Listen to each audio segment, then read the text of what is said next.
Hello students. पिछली video में हमने ईस्ट इंडिया कंपनी व बंगाल में कंपनी के द्वारा प्लासी के युद्ध के माध्यम से बंगाल पर अधिकार के बारे में अध्ययन किया था। आज हम मीर कासिम, जिसको अंग्रेज़ों ने बंगाल का नवाब बनाया, मीर कासिम के द्वारा किए गए कार्य, बक्सर का युद्ध व बंगाल में द्वैत शासन के बारे में अध्ययन करेंगे। सबसे पहले हम मीर कासिम, जिन्होंने 1760 से 1763 ईस्वी पर बंगाल के नवाब के रूप में शासन किया, उसके बारे में देखते हैं। मीर कासिम अलीवर्दी खां के उत्तराधिकारियों में सर्वाधिक योग्य था। उसने नवाबी प्राप्त करने के बाद वेंसीटाट को 5 लाख, होलवेल को 2,70,000 व कंपनी के अन्य अधिकारियों को भी भरपूर मात्रा में धन दिया। वेंसीटाट इस समय बंगाल का गवर्नर था, क्लावी के स्थान पर। मीर कासिम अंग्रेज़ों के हस्तक्षेप से बचने के लिए अपनी राजधानी को मुर्शिदाबाद से मुंगेर ले गया, क्योंकि प्रशासन में अंग्रेज़ों की हस्तक्षेप काफ़ी बढ़ गई थी और अंग्रेज़ों से स्वतंत्र होने के लिए मीर कासिम ने अपनी राजधानी में परिवर्तन कर दिया। मीर कासिम ने राजस्व प्रशासन में भ्रष्टाचार को समाप्त करने व आय बढ़ाने के कई उपाय किए। उसने बिहार के नायब सूबेदार राम नारायण को बर्खास्त कर उसकी हत्या कर दी, क्योंकि वह बिहार की आय व्यय का ब्यौरा नहीं दे रहा था।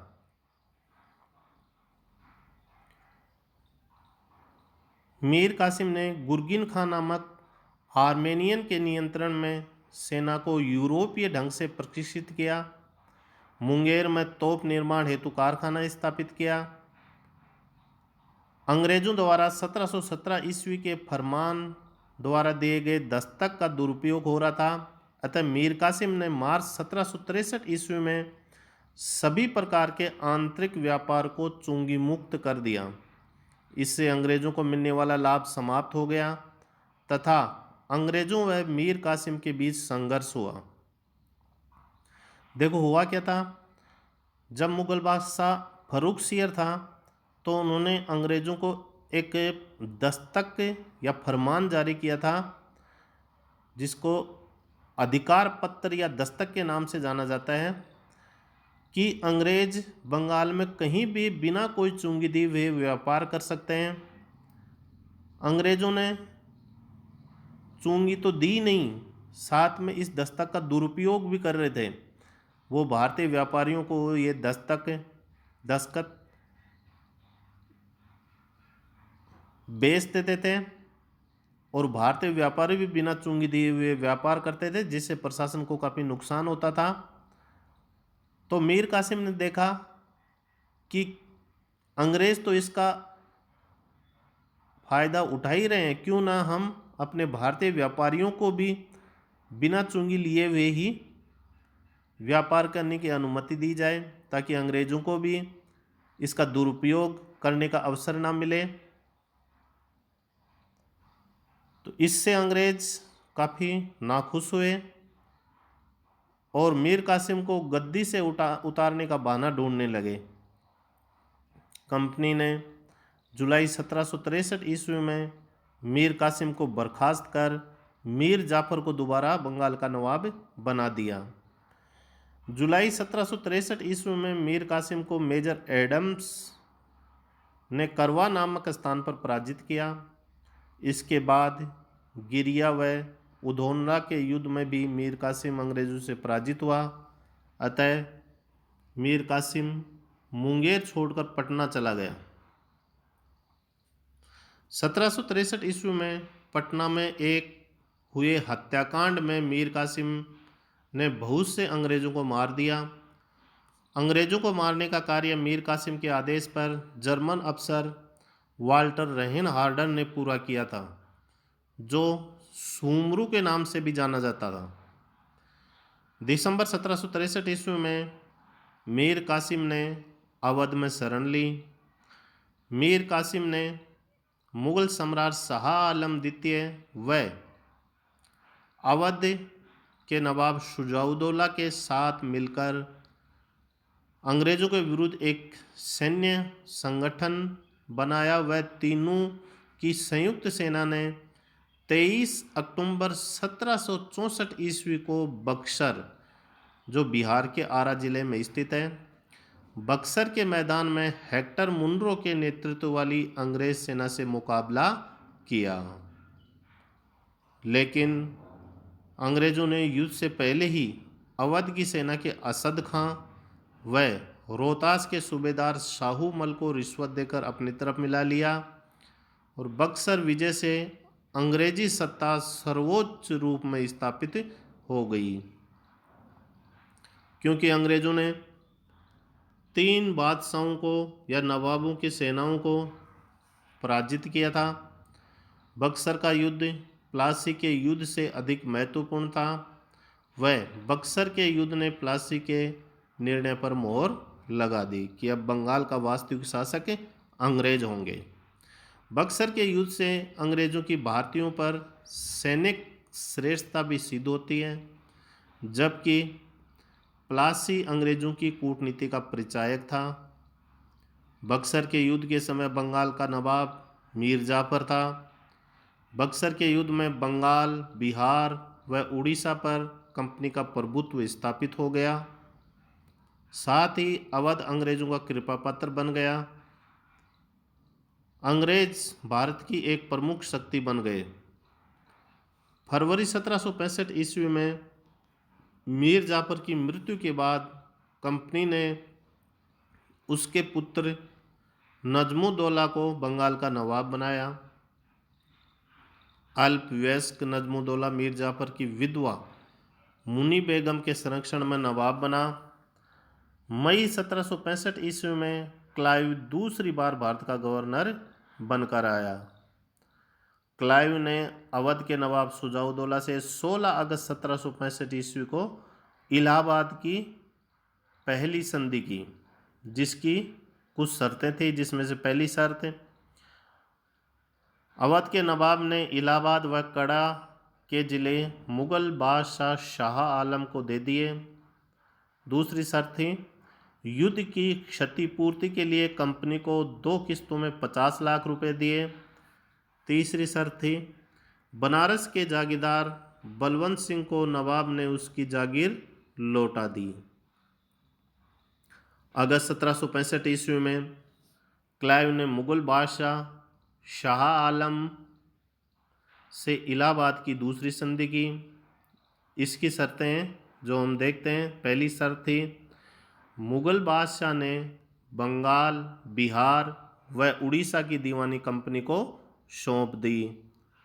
दूसरी शर्त थी कंपनी ने अवध के नवाब से छीने गए कड़ा व इलाहाबाद के ज़िले मुग़ल बादशाह को सौंप दिए। तीसरी शर्त थी शाह आलम ने नजमुद्दौला को बंगाल का नवाब स्वीकार कर लिया। और चौथी थी बंगाल, बिहार व उड़ीसा की दीवानी के बदले कंपनी ने शाह आलम को 26 लाख रुपए सालाना देना स्वीकार कर लिया। इलाहाबाद की संधि से कंपनी को बंगाल, बिहार व उड़ीसा की वैधानिक दीवानी अधिकार मिल गए। इन दीवानी अधिकार से इन प्रांतों से प्रशुल्क उद्ग्रहण, लगान वसूल करने तथा असैनिक न्याय की देखभाल करने का अधिकार कंपनी को मिल गया। कंपनी ने 53 लाख रुपए बंगाल के नवाब को देकर निजामत के अधिकार भी खरीद लिए। इस प्रकार दीवानी और निजामत दोनों अधिकार कंपनी के पास आ गए, लेकिन उत्तरदायित्व अभी भी नवाब का ही था। शक्ति कंपनी के पास थी, लेकिन उत्तरदायित्व नवाब के पास था। क्लाइव के बाद वेरेल्स 1767 से 69 ईस्वी तक, उसके बाद में कार्टियर 1769 से 72 ईस्वी तक बंगाल के गवर्नर बने। अब हम बंगाल में द्वैत शासन के बारे में अध्ययन करेंगे, जो बंगाल में 1765 से लेकर 1772 ईस्वी तक लागू रहा। 1773 ईस्वी के रेगुलेटिंग एक्ट के द्वारा इस बंगाल में द्वैत शासन को समाप्त कर दिया। क्या था ये देखते हैं।